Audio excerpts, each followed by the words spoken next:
Obrigado, Sr. Presidente. Começar por cumprimentar a Sra. Presidente, Dra. Margarida Matos Rosa, e dizer-lhe, em primeiro lugar, o seguinte, que acompanhamos as preocupações que aqui manifestou. Aliás, quem defende um modelo económico assente numa economia social de mercado, como é evidente, identifica-se com aquilo que aqui foi dito. No entanto, fiquei aqui com algumas dúvidas com a intervenção do PCP.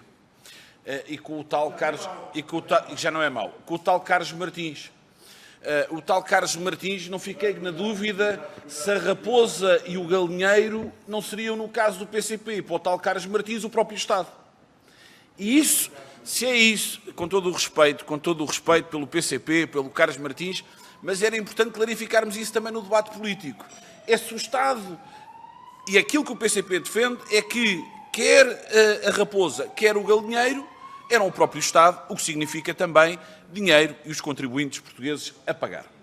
Mas, indo aqui àquilo que foi a intervenção da Sra. Presidente, em que a ADC, no fundo, como é evidente, controla e acompanha aquilo que são as práticas restritivas da concorrência, tem recomendações para eliminar barreiras à entrada de novos players, defendeu aqui a transposição rápida do Código Europeu. Nós muitas vezes somos os primeiros a fazer transposições, em alguns casos, se calhar naqueles casos em que devíamos fazer, muitas vezes não o fazemos, mas são as vicissitudes deste país. E a questão e uma preocupação com a questão das fidelizações, aliás, agradecer aquela informação que enviou previamente para o Parlamento, que foi muito útil para a preparação desta mesma audição. E, na verdade, este leilão é e constitui uma oportunidade para alterarmos aquilo que é, em grande medida, o paradigma atual. É um setor com muitas reclamações e, basicamente, pelo menos foi aquilo que aqui ouvi, em relação ao regulamento do leilão do 5G, a própria ANACOM já define determinadas condições para os novos entrantes e a ADC o que diz devia ser um bocadinho mais longe do que aquilo que se foi. Ou seja, estamos a falar de um leilão onde se pretende mais concorrência, mais cobertura nacional, mais serviço e melhor preço ao final do dia para o consumidor. Esse é o objetivo. Mas há aqui um justo equilíbrio que tem que se encontrar entre aquilo que foram e são os atuais players do mercado e dos investimentos que fizeram e que acreditaram no país, e aquilo que são os novos entrantes e que vão permitir maior concorrência e responder às tais preocupações que a Sra. Doutora aqui apresentou. Fiquei, no entanto, e tenho apenas esta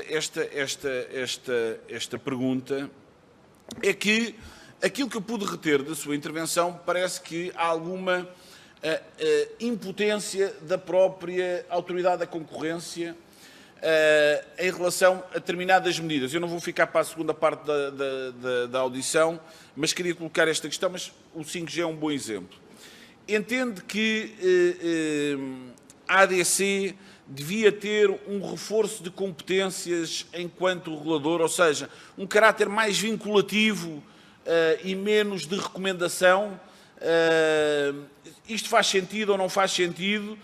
Porque isso, se calhar, permitiria evitar muitas das questões que aqui ouvimos serem colocadas pela própria Autoridade da Concorrência.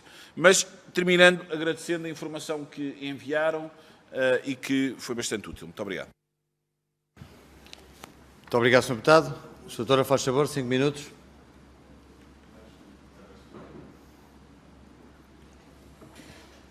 Muito obrigado, Sr. Deputado João Gonçalves Pereira. Se calhar vou começar pela questão dos poderes e da suposta impotência. Não parece, enfim, nós não sentimos impotência, eu acho que nós até temos uma voz que é bastante ouvida. Penso cada vez mais ouvida, porque de facto, à medida que vamos fazendo mais recomendações, à medida que vamos investigando mais, também se torna maior a consciência das várias ilicitudes à lei da concorrência que vamos descobrindo em alguns setores e, portanto, torna-se também mais ouvida a voz da Autoridade da Concorrência, com impacto também através das recomendações que vai fazendo. mas de facto não tem poder vinculativo. Há situações e há países onde as recomendações das autoridades de concorrência são vinculativas e têm, de facto, um poder maior do que aquele que nós temos atualmente, mas isso requer toda uma ponderação relativamente ao equilíbrio que deve haver entre a autoridade da concorrência e os outros reguladores setoriais, que acho que nos levava aqui a todo um debate com preparação necessária por parte de todos.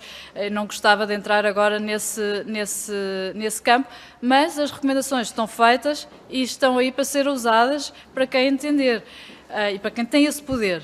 E elas podem ser discutidas connosco se entenderem que precisam de as perceber melhor ou aprofundar melhor. Elas estão feitas, acreditamos que não fazemos demasiadas, quando as fazemos achamos que são realmente importantes para o momento que se vive, neste caso das telecomunicações. É uma questão de assumir um diálogo mais ativo connosco para que elas possam ser tidas em conta. Relativamente ao investimento e ao justo equilíbrio, de facto há operadores que fizeram investimento no passado no país e continuam a fazer o investimento, mas acho que também têm o retorno desse investimento e, portanto, acho que o mercado, tal como está, tem espaço para mais e, portanto, podem vir outros e também investir e obter o justo retorno desse investimento, sendo que todos podem beneficiar de entrada de mais, nomeadamente até com uma melhoria do serviço ou uma diferenciação nos preços, porque a oferta não tem que ser igual para todos os segmentos, não tem que ser igual para todos os consumidores, pode haver muita diferenciação que se consegue obter, mas para isso é preciso mais operadores. Não sei se respondi àquilo que pretendia, espero que sim.